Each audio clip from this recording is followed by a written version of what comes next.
actually live. There was a weird forbidden error that popped up. Caused me to not be able to actually kick. So hopefully that's resolved. Let's looks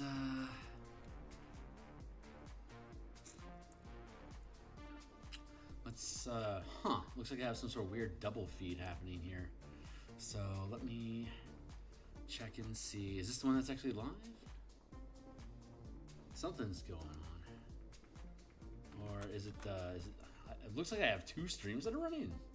Which one is truth? I have two. There's one, and let's go back and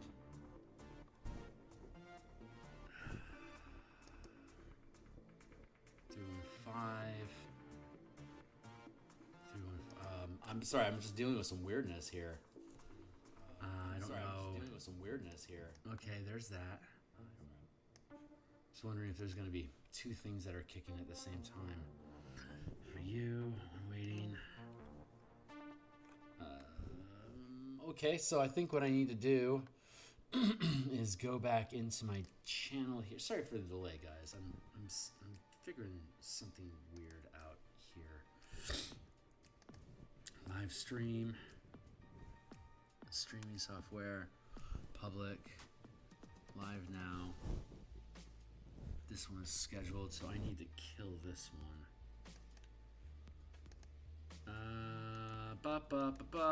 Delete forever. Yeah, I get it. Okay, I think that fixed it. Weirdness.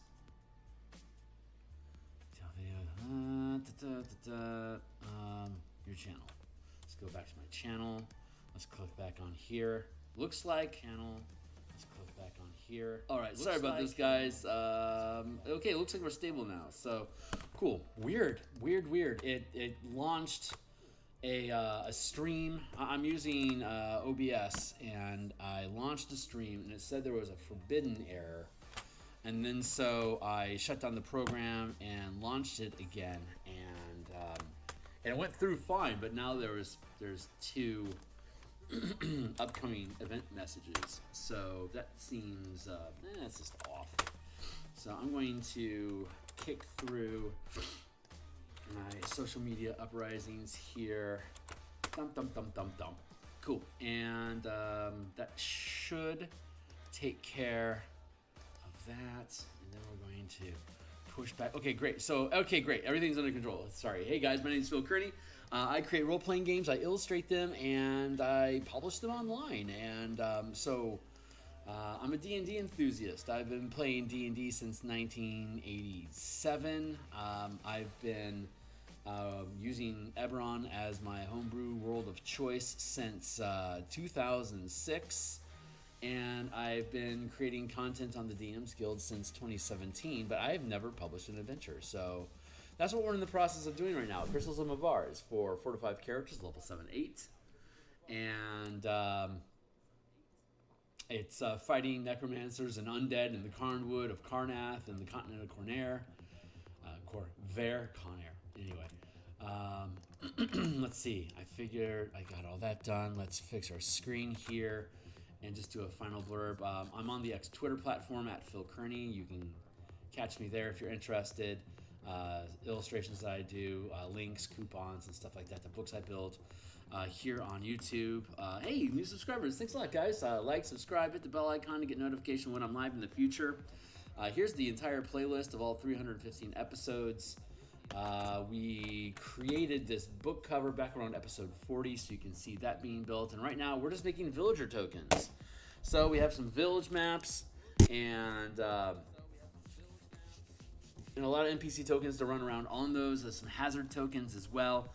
I'm pretty happy with this character as she sits. Let's get into, this will be the 6th and final sketch that we do for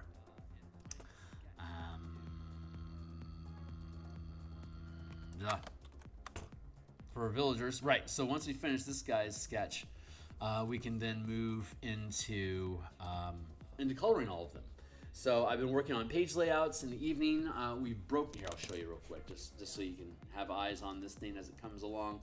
Again, it's tablet sized. So it's 10 inch by 17, broken into 3 columns. If you're in the horizontal alignment for your tablet, the whole page sits. The whole page sits on screen for your tablet. If you turn it if you turn it vertically, you would then be able to see one column at a time.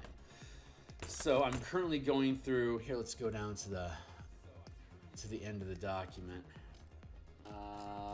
Encounters like plot hook, Church of the Silver Flame. You can see that we have it's basically a 2-page panel for alternate plot hooks here, introducing what they are, the story lore, your bonuses, your goals, where you're starting at, and then on the next page there's unique encounters for each specific plot hook. But you can see this 2-page spread here right now. There's enough space for us. If I were to break up the document, if I were to break up the spacing a little bit more, we have space for illustrations inside of each of these plot hooks. Right now I'm going through the process of resolving the fonts that we're using for the size of the sections. Like this is a font 18, and then the actual title is a font 20. Over here we have font 16. The body text is 12. So we're going through the document right now, and we're normalizing the styles that we use for all the headers. And once we get those styles resolved, we'll be able to see how all the current text actually sits. Thank you. On the actual page, you can see it's a little off at the moment here with corrections. But once we get all that pacing figured out, or all the fonts figured out, we'll know how the text actually sits on the page in this format. I like this format. I know it's non-conventional, but considering how many people use digital products at all as it is here, let's do this real quick. There. See, if I drop this down here like that, you can easily have a full page sitting on screen. And it's probably easy for you guys to read that stuff, but I'm pretty blind. But this sits well enough. I can just zoom in a touch, and a character on watch with a passive perception at 18 will notice undead once they are within 120 feet, provided they have line of sight. So stuff like that. So, hey Nightmare, how you doing? Thanks for the heart. You bet, man. Gotta go. I really appreciate you swinging by. Thanks, Night. Thanks a lot. So yeah, check it out. So here's the village map we're doing for the tokens, but this is coming along. So as we continue building out the document, at this point, there's 1.16 lines of space between each of these. And if I eliminate that space, it squinches in the text more, but it drops 10 pages. There's the line depth here is 1.15 lines per line. So like this is 1.15 lines with buffer space above and below at a 12-point font. So if I were to eliminate that 1.15 gap, it eliminates basically 15 pages from the document by reducing the amount of text, which might be useful as I pan out. So we're trying to build this so that we have complete thoughts in each single column, or in the case of maps, double column instances. So that even though it's a pretty sprawling document right now, we're going to whittle down the text and consolidate so that it fits easier on each page. The goal is to make the document as a whole more easily digestible by breaking up information into single columns. It's not that difficult to digest a couple paragraphs of information at a time as you're going from area to area. So that's our objective. And once we have that done, we have all the map pieces that will drop into the gaps for explaining different areas and regions. Once we have those, the map is the most important visual aspect to drop into the map. And then we have all the tokens that we created that fill in spots, as like spot illustrations for the different monsters and NPCs that you'll be interacting with, as well as like different magic items and gear and stuff that you can encounter. And then once we have all the maps and all the tokens fed in as illustrations, there's going to be little pockets of blank space. And then it's just going to be an aesthetic thing of what do I need to do to make this page itself feel balanced as a composition. Since each column, the goal is, since each column will be its own thought, then having those 3 thoughts on a page and then having an illustration that could potentially connect them or just provide more information about them should hopefully create a consolidated, the word I'm looking for is, just to have a good composition, like an artistic, good looking aesthetic composition for each individual page. So it doesn't matter how many pages there are, it's just you're turning through them to absorb the information and look at what's going on. And if we organize it well, it'll be self-referential. We'll have hyperlinks throughout it. We'll have a navigation. If you check out my Spelljammer Combat and Exploration book, there's a navigation bar that runs along the bottom of the page that you can click on to go to different sections of the book. We'll have a navigation bar set up for this as well. It should flow really smoothly and should be a really good piece to look at. But right now, one of the biggest issues that I've already identified is the inconsistency of blocks of information. So this is a really big learning experience for Phil.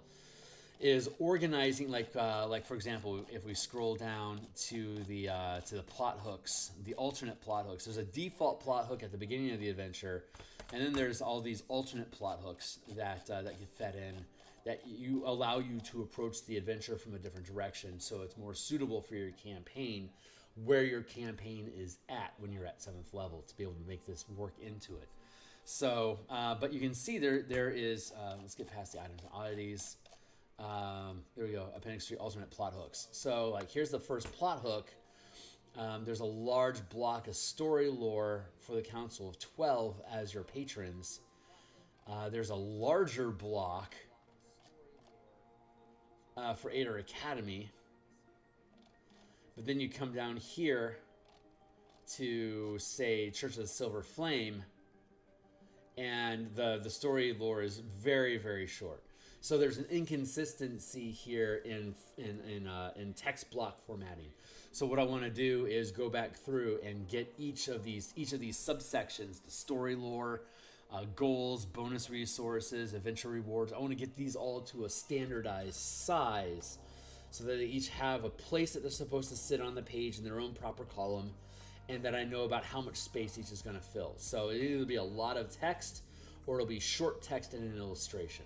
So that's basically how I want to get it set up. And we're not there yet. So once we actually get all of the formatting figured out for all of the section, subsection, and title font sizes to see how everything actually sits on the page, that's when we can go back in and start manipulating like line space. Instead of like being 1.15 between each line, it may be optimal for us to instead do let's go to line and paragraph spacing here. See, that's how it would look with 1.0. It's legible, but it's tight. This is standard 1.15, but we could also do, say, 1.11. We could do that. So if we go there, see, there's a little bit more squinched, but it's not broken. The legibility is still there.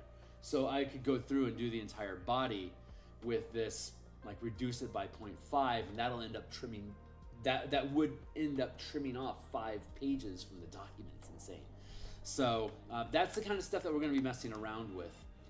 And let's make sure I have this formatted right again before I walk away from it.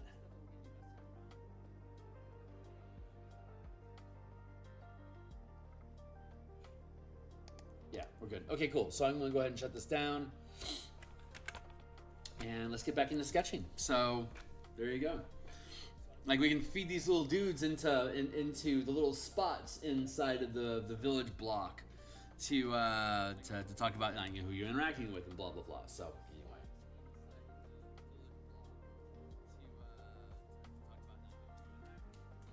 There we go. Let's see. So let's see. Let's get back to the basics.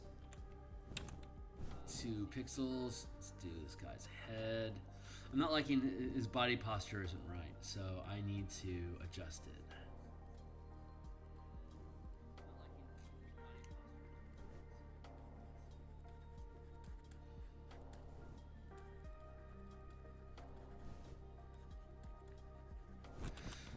A lot of the work that's going to go into the page layouts is honestly reformatting the text, or potentially trimming down the amount of information in the text, or reorganizing the information.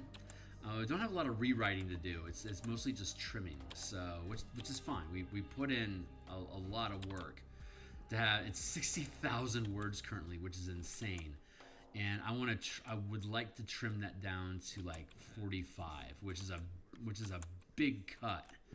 But I think there's redundancies. Like if a room in a dungeon is adjacent to 4 other rooms, and there's 4 doors out of a room that lead to other areas. Currently, we have descriptions of what you see when you look into the next room. Like in room A, if room 1 is adjacent to room 2, room 1 will have a description of room 2 from the perspective of room 1. Room 2 will have a description of room 1 from the perspective of room 2, and now do this for all the rooms that all the rooms can see. And that ends up eating a lot of that takes a lot of page space to do that. So that in the end, once we modify the fonts and get our spacing correct, we may be able to decide to maybe we can trim that stuff and end up cutting out one or a couple pages from the document that aren't necessarily needed. So, but I don't know yet.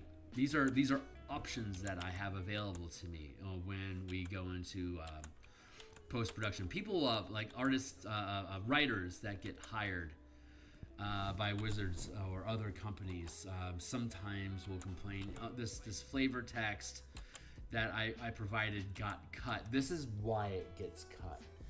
Because there's space limitations. So again, the big takeaway that I learned from this is if I have a page and I've got this many segments that I can put on this page, and this is a standardized format of things that are going to be replicated, I need to standardize this, I need to standardize this, I need to standardize this, and I need to standardize this.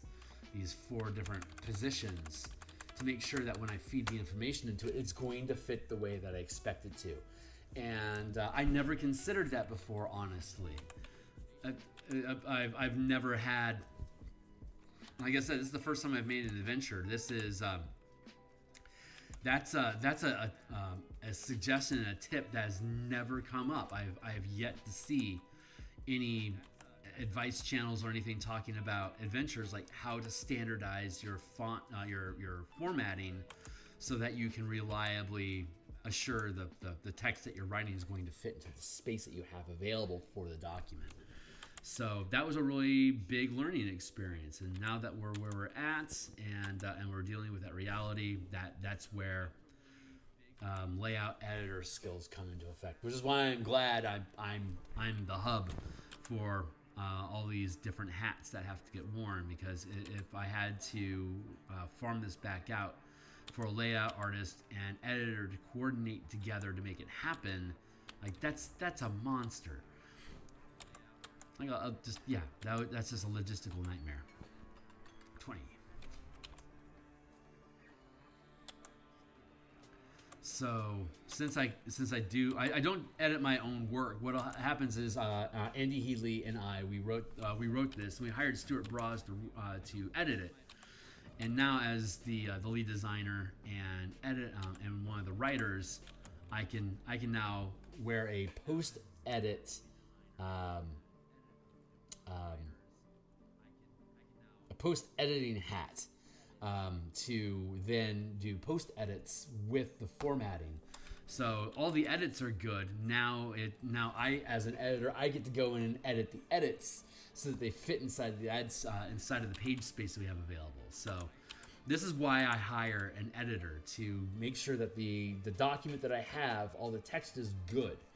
And so I'm happy to pay an editor to make sure that my ramblings turn into cohesive statements. And during that editing process and coordinating with the editor, I learn what their style of editing is, and how they use word like language and mechanical treatment.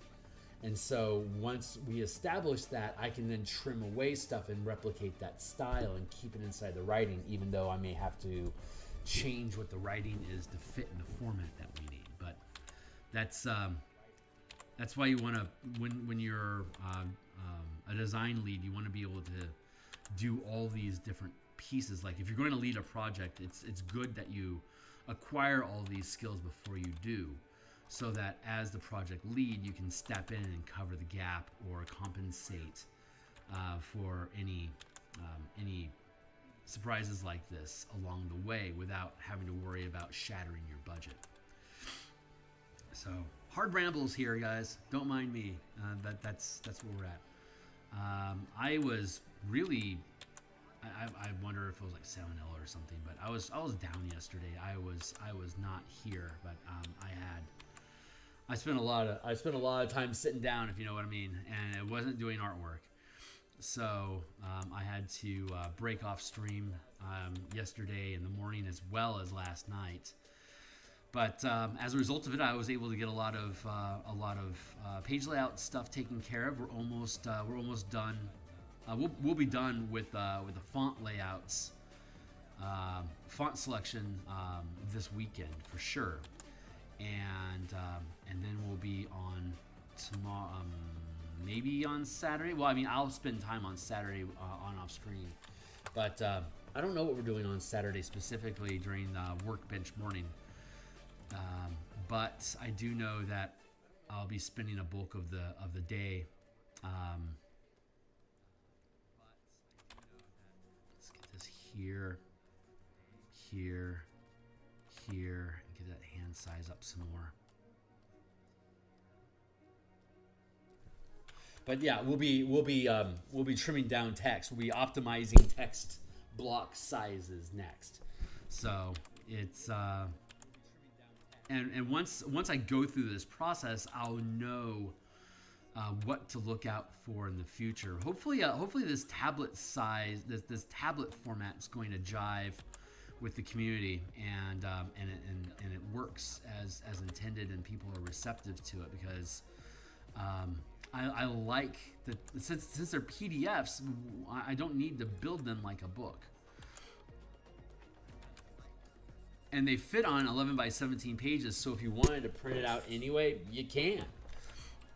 But it's designed to be like that, like control panel. I love that term, the control panel style of writing, that you can just have a single page. If you want to print these things out, maybe I'll make a printer-friendly version, but I'm really assuming that you're going to be using a tablet on this stuff. But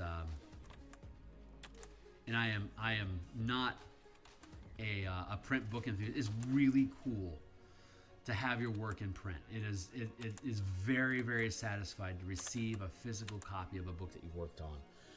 But I've been a freelance writer and artist for decades, and I've gotten a ton of books sent to me, and I just don't. It's not important to me. Having a print book is not a bucket list for my own vanity. That I know, and that I'm not saying that in a disparaging way, because everyone loves when they get their first book. It's like, oh, this is so satisfying. But once you do, now it's just a matter of is this taking up space in my inventory? Is this a cost that I'm not being compensated for? And what do I do? It's not like you can throw your own books away. That's like, ugh. So you're just kind of stuck with these trophies of your past that you become less and less proud of as time goes on, because it just becomes more and more just part of what you do, having created books. So it's no longer a feather in your cap, and now it's just a logistics issue. And I know that people like to have books because they like to have books, but me personally, as a visually disabled individual, I have no value. Like, books have very little value to me personally.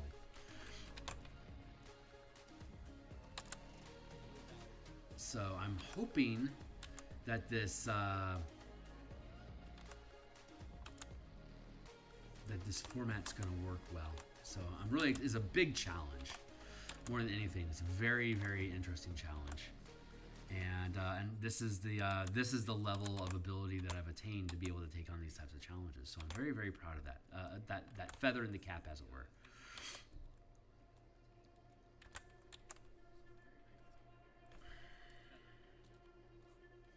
It's just that the pose here is so wrong.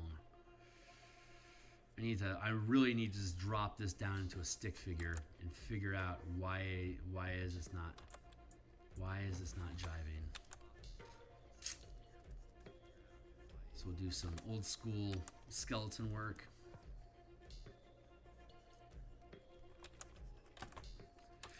Rib cage. When I do a skeleton, I do the rib cage, I do hips, I do legs, knees, a T-bar,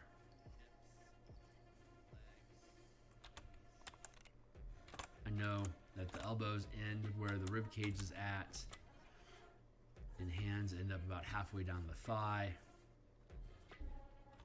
There, that's a dude. That's about as stick figure-y as I get.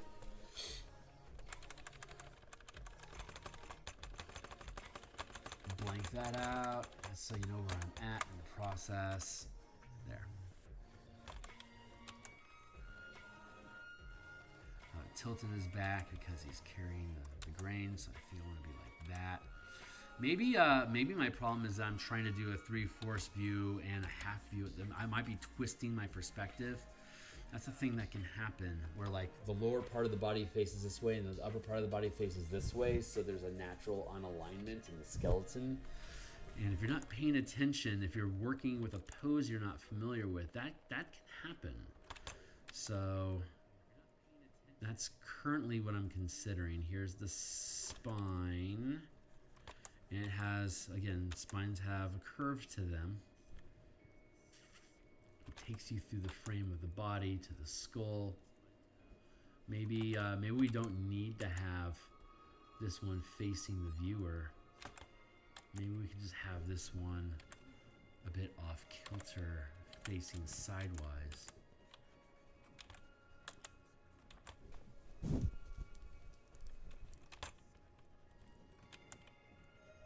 Sorry, I had to do a quick thickness check there.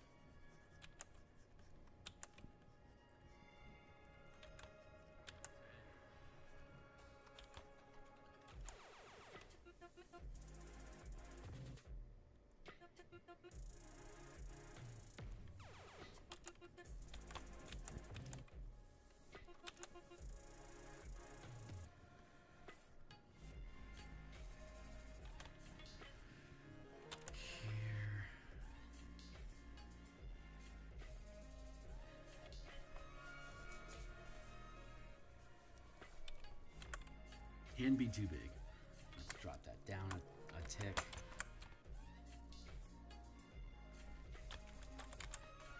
It's when you're doing characters, there's a real thing about how to say. I am not a comic book artist. However, I respect the art tremendously, and I've watched a lot of content about comic book production. And one of the more interesting things that I heard from a comic book artist, I don't remember exactly who it was, but the comment was, when you're doing superhero, when you're looking to get hired, sure, you need to be able to depict beautiful people because superheroes. But most of what you're going to be seeing, like a lot of what you'll see, not most, but a lot of what you'll see are just normal people. So when you're trying to get a gig, you want to be able to depict normal people doing normal stuff in a normal setting. If you can have like a couple illustrations, maybe 2 or 3 illustrations of heroes doing heroic stuff to show your dynamic movement, but you then really want to load up on mundane stuff, items, normal proportion people drinking coffee or like unloading their car, or just like super basic slice of life shit, because comic books modern world, or any world, honestly, but modern world specifically, you're expecting to see like how does life work in a certain way. So you want to be able to depict modern life and people living that modern life. And if you can do that, in an aesthetically pleasing style, along with your superhero characters looking mighty, you've got a decent chance of being able to get a gig, because you're showing that you have the flexibility to, like, maybe they aren't interested in you as a lead illustrator, but maybe they want to have you for like backgrounds and stuff, or like environmental artists and stuff like that. In comic books, a lot of times, all of the, like, even the stand-ins, right? The extras in the story, they're often produced by the background artist, as everything that's not the main characters interacting with each other. And depending on the scale of the project and the specific and what the project is, there could be like a vehicle expert that's creating rendering models of different tanks or ships or stuff that can then be inserted into your frame with your characters as well. So this is starting to look a lot better.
Man, I am really looking forward to that new to the new Eberron Frontier adventure that's going to be publishing next week on DMsGuild.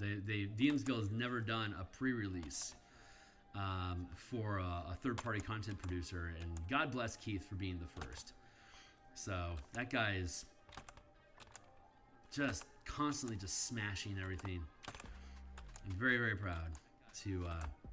I'm proud for him. He doesn't need it, but he is just a great example of good community.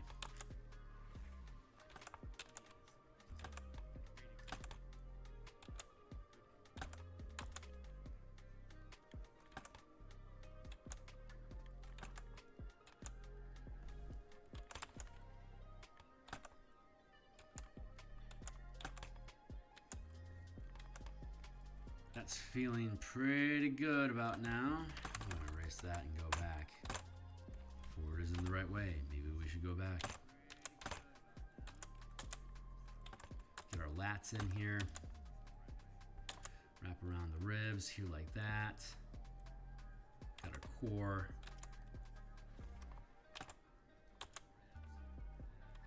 Tummy, tummy, tummy, tummy, tummy, tummy.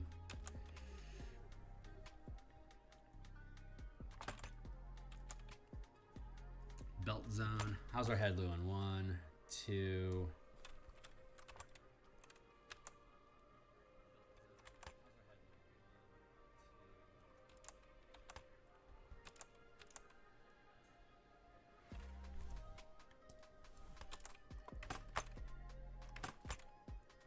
Right? That's the size here. 1, 2. See how that hits right underneath the pec.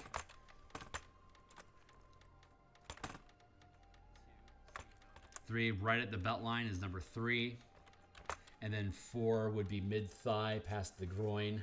and then 5 would be kneecaps, 6 would be high calf, 7 would be top of the foot, and then 7.5 would be the bottom of the foot. So this is proportion. This is portioning correctly. So good job there, Kearney. And once we get this sack flour in,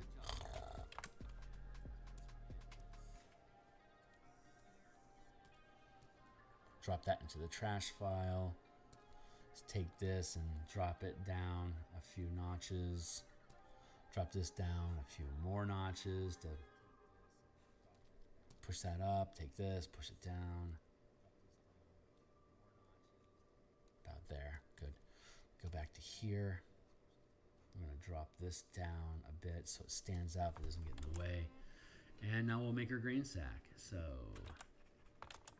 here's the shoulder where the grain sack is sitting. And it flumps up. Flump. So what'll happen is once I get the formatting and the layouts for the book complete, there's, like I said, we'll be able to fill in the NPC tokens and all the maps and map segments and the creature and item illustrations. And once those are all complete, we'll see what gaps remain on the pages that would be a good place for us to put spot art in. And so then we'll peel apart the document into individual pages, import the pages here into Photoshop, and just like with the Spelljammer book that we made, we'll just be painting directly onto the pages.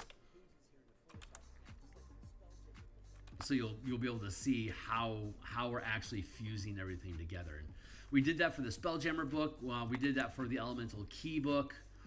We'll be doing it for this book. We'll be doing that for Martial Powers, as well as the redesign for the Color Mana Spell Point variant rules. Spelljammer is going to have some modifications based on the changes and rules that have been implemented for 2024. All the books. Luckily, I haven't published a ton of books myself. I can't really be accountable for other books that I've contributed to that are under somebody else's lead. But all the books that I personally led, I'm going to be doing updates for all of them. And I think the easiest one for us to update is probably going to be the Pacts and Patrons of Ravnica. So once we get our mitts on that, we'll see what do we need to adjust and change for that book. Probably not a lot. I think largely the structure remained the same. So I think we'll just be able to supplement it. I don't know if there's going to be like some sort of a badge like 2024 compliant or something like that. But the original 2014 rules we'll just put in a zip file along with any other assets that a book comes with, so you still have the legacy version of it, which you can download pretty much anytime you want off of a public. That is an interesting point, that any piece that you publish on ttrpg or DMsGuild, when the creator uploads a new version of it, you can go back and look at the previous references. So we can just click into it and say last reference for 2014 rules, click here, so you'll have access to that stuff too. So I don't necessarily need to provide it in a zip file because you can just grab it off of the actual website itself still. But it might not be a bad idea just to provide it. I don't know. I'm still noodling over that. 7:24, 20 minutes from now will be 7:44. Yeah, that'll probably be a good stopping point. And we'll go here.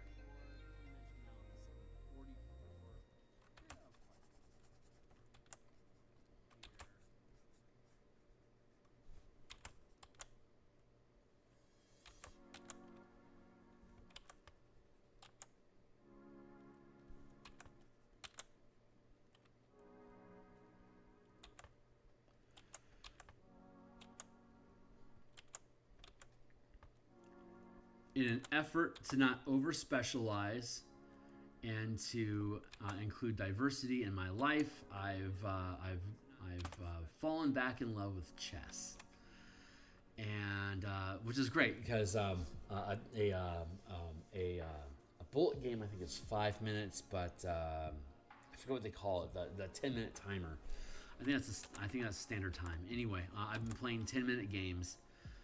Sometimes I take too long strategizing and I end up running out of time, but I'm learning. I'm over 800 ELO right now. My personal goal is to get to 1500. A 1500 ELO puts you in the top 10 percentile of measured chess players in the world. That's a decent feather. Normally, I'm content with being in the top 80% of something, but I know that a 1500 ELO is respectable. So I want to get to a respectable status. The long-term goal here for me is once I get to a place where I feel like I know that I'm doing okay, like I've learned my own personal lessons, I want to get involved in a local chess club so that I start rebuilding a social space to hang out with people that's different from gaming. So I want to be able to like say, hey, it's Sunday afternoon. Let's go to the bar and hang out with some chess players for a couple hours. You know, just to be able to mix up and start building a new circle of friends to help combat isolation and also to hopefully create a third space for myself. I don't really have a third space currently in my life, and I'm feeling it. I need to rebuild that. So good. I'm happy with that sack of grain. I think I could probably afford to make it just a snitch better, bigger.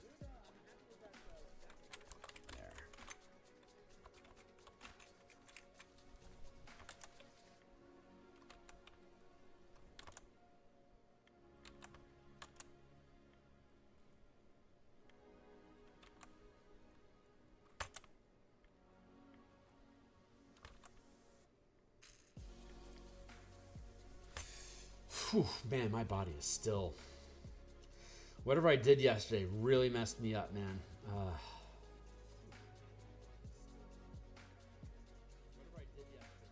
I'm okay. I don't have to run away. That, I might have to change that.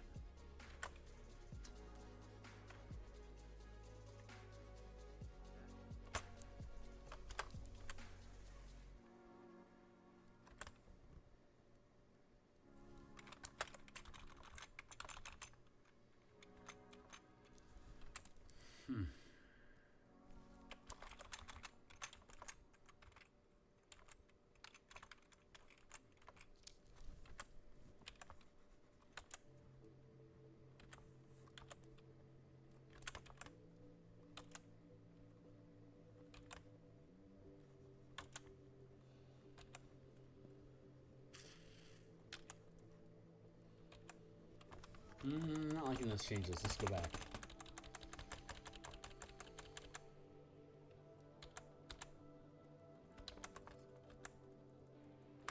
Maybe I'll keep it like that. That feels good.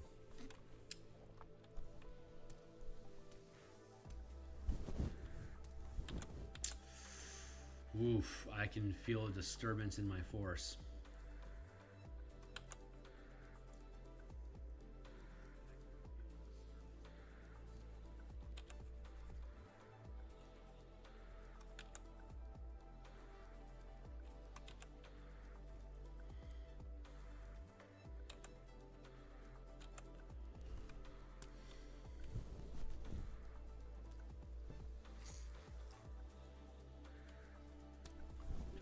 Down that a smidge.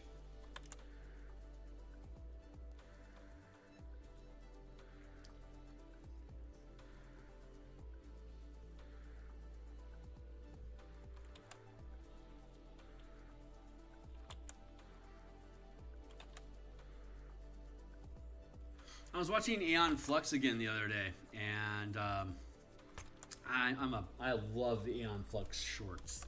Some of just the best animation I've ever experienced. Just Peter Chung's silent movies, quote unquote, silent voice movies of Aeon Flux are just fucking amazing. If you have not witnessed the strength of Aeon Flux, it is the actual full episode series that came out later is not very good. But those shorts, those 5-minute shorts, are amazing, and they are intelligent, and they treat the audience. They don't hand feed anything to the audience. They require you to actually like pay attention to what's going on inside of the story for you to really grok what's going on, and for you just to it's like it's worth watching a few times to really get like what's the timing on this stuff, like why did that consequence occur, how did she screw up that letter here, like it's all there, and it's just you don't necessarily get it on the first go. So it's very worth your time to watch over and over again. But one of the episodes in particular, War, is just a fucking awesome episode. It's a skirmish between different military factions, and it flips from it starts with her storming some sort of a military bunker, and she ends up getting killed as a result of it. Of course, she gets killed. She always gets killed. That's the whole. It's she's Kenny. That's the whole shtick. And but the guy that killed her becomes the main character, and then you watch his escapades, and he's fucking awesome. And he shreds a bunch of people, and then he gets killed. And the guy that killed him is even more awesome. Excuse me, hiccup. Hi. And he does a ton of awesome shit, and he gets killed. And then the person that killed him, she becomes the star. And then you follow her around as she's killing people, and it just keeps flipping from hero to hero to hero. And it really just sunk in, like the point of that is it doesn't matter how awesome you are in War, everyone is fucked. Like, it doesn't matter what kind of a hero it is, you are dead as a result of this. And that says two things. One, War will end up killing everyone that's important. Now, War just ends people, and duh. But number two, there's also, since your life is fleeting, the only glory you have is in the moment of execution that you're attempting something. So if you want to take a practical lesson to extend beyond that, it's the simple message of act as though this is the last thing you're ever going to do, so that you're proud of what you're doing and that you can stand behind it, and that you'll feel that, well, if this is what I die doing, this is a noble death. So that's my message at the end. Thanks for joining my TED Talk. I'm going to drop this down, and we're going to drop this down, and we're going to add this back in. That arm is out of proportion.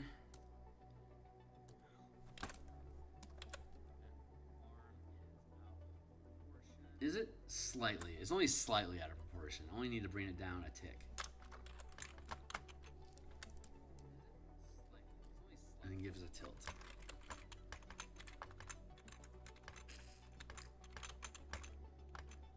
There we go. That's decent framing. I'm pretty happy with that. Let's bring it down just a bit to fit.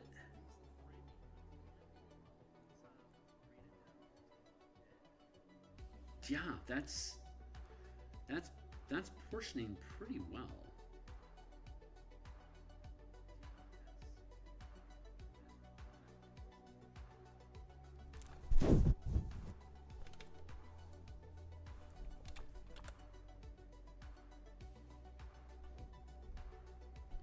So I'm going to see the tip of the elbow there, but the anatomy is good. The anatomy is actually good. So let's bring that forward, body forward, and then we'll bring up the bag a bit, and then we'll leave the arm. I'm going to bring this up to full. I'm going to bring the bag, 70 something, and then the back arm, around 50.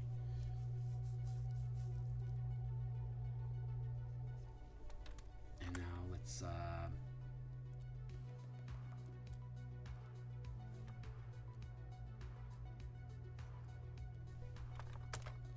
bring it up a few ticks. Get rid of the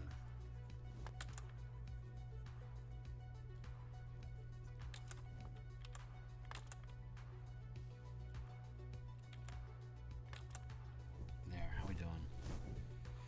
10 minutes left. Okay.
Well, you're getting pretty specific there, Kearney. Why don't you just back down a little bit? There you go, buddy. Just ease down. All right, now that we have all of that basically sitting proper with each other, spine is good. It's got a bit of a haunch, which I would expect. He's lugging stuff. That feels appropriate. Let's get this clavicle up in here resolved. Good.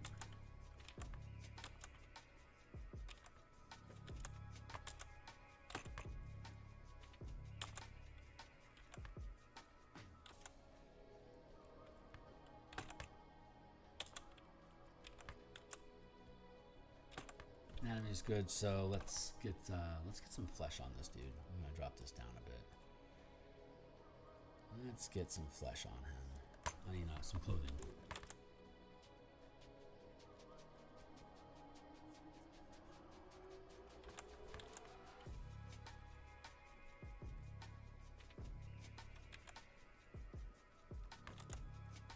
Like a Muscle Beach shirt.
We just do a tunic.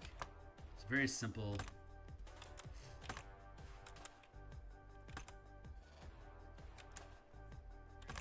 Open tunic.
these, and then drop those down a bit further, so all we have is line artwork left.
Still a bit rough.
Probably go through another layer of refining, but that's my timer. So my tummy's still pretty rumbly here, so and not in a hunger sort of way, more in like let's go sit down with a newspaper for 20 minutes sort of way.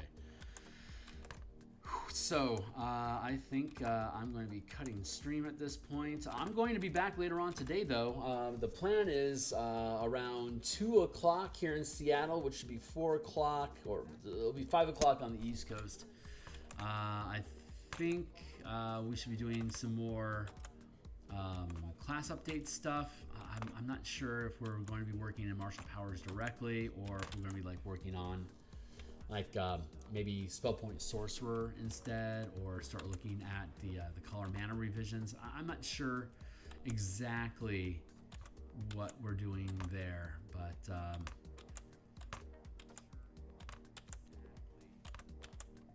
we will be back. It's almost 8 o'clock here in Seattle now, so we'll be back in about 6 hours. We'll be back to work on the mana systems that I do, probably martial powers. Not sure exactly what we got going on today.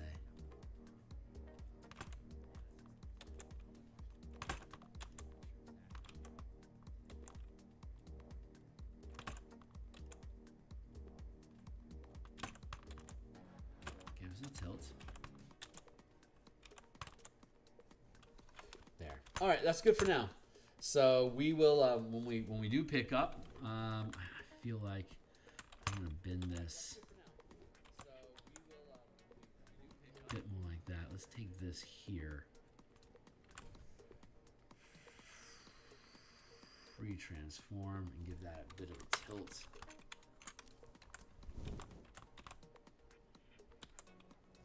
There.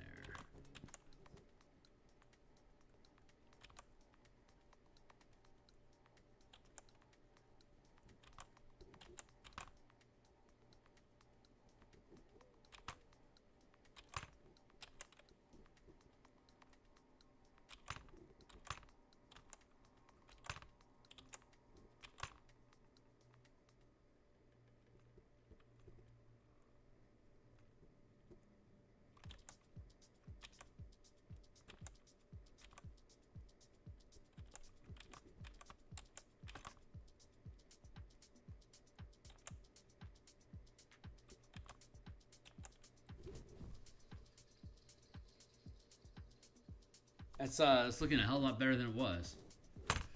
1, 2. That head's a bit big.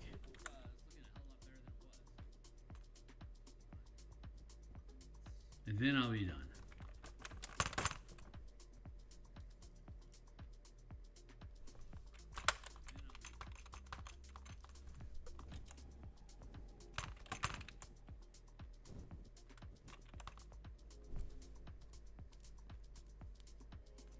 Down.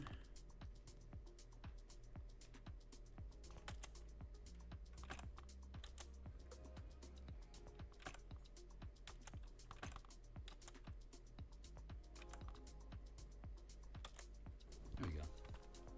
That feels pretty decent proportions. Arm might be, hand might, like that form might be a little thick.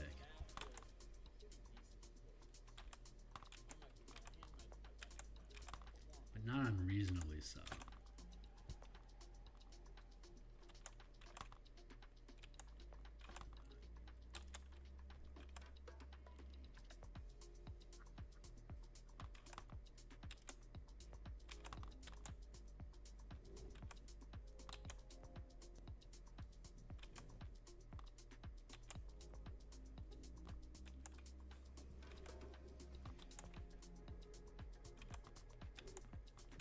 Here.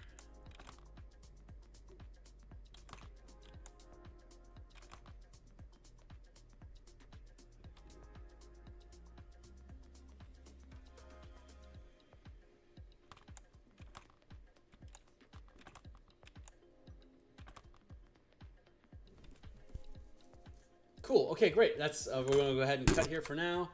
I know I have a little bit of anatomy to work on, but I'm pretty happy. I'm happy with the pose. The proportions are good. I'll probably clean this up over the weekend. Then we'll be doing color for all the sketches starting on Monday. I'll be back in 6 hours to work on martial powers, and we'll be back tomorrow morning to. I don't know what we're doing tomorrow morning. We'll do something. But we'll get into it. So I will catch you guys hopefully in 6 hours. If you think this stuff is fun, stick around for more. Like, subscribe, bell icon, notifications. Drop me a comment and say hey. See you guys on the other side. Later.